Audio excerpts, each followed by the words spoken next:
আসসালামু আলাইকুম দর্শক বন্ধুরা, প্রচুর পরিমাণে বাতাস ঝড় একটি নামে গেল, সেহেতু ধানের তো অনেক সমস্যা দেখা গেছে। তো আপনারা কোনো ভয় পাবেন না, আমরা সমস্যার সমাধান নিয়ে আসছি এই ভিডিওতে। তো আপনারা এই সময় কি করতে পারেন সে বিষয়ে আজকে আমাদের ভিডিও। তো দেরি না করে ভিডিওটি শুরু করা যাক। তো আপনারা এই সময় কি কাজ করতে পারেন সেটি আমরা এখন দেখাচ্ছি। আপনাদের জমির যখন এরকম অবস্থা হবে,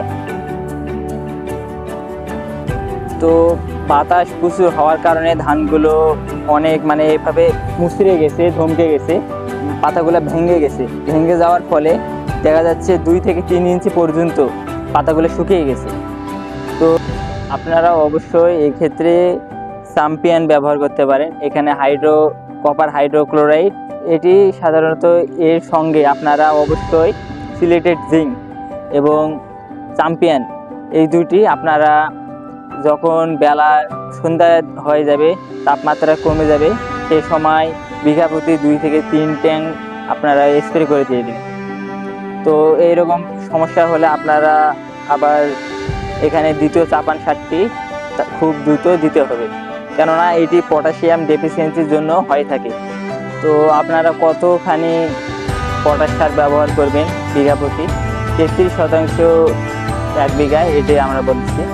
তো আপনারা 33% জমিতে অন্তত 5 থেকে 8 কেজি পর্যন্ত পটাশ সার ব্যবহার করবেন।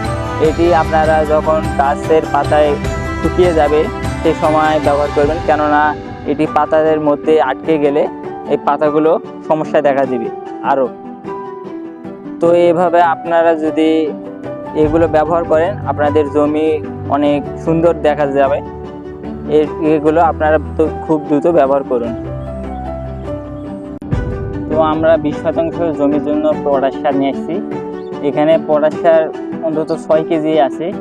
এটি জিরা ধান অর্থাৎ সুগন্ধিযুক্ত ধান, সেহেতু একটু বেশি পরিমাণে দেওয়াটা উত্তম মনে হয় আমার, সেহেতু আমরা ব্যবহার করতেছি। তো দেখুন আমরা কিভাবে পটাশ সার ব্যবহার করতেছি।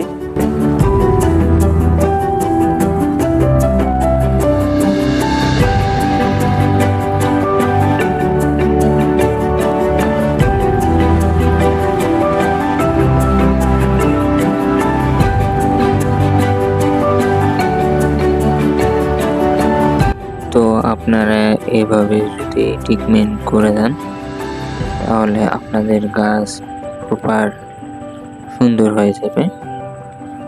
পাতাগুলো শুকানো ওগুলো তো ঠিক হবে না, কিন্তু যেগুলো নতুন পাতা বের হবে সেগুলো আর নষ্ট হবে না। তো চ্যানেলটি সাবস্ক্রাইব করে সাথে থাকুন।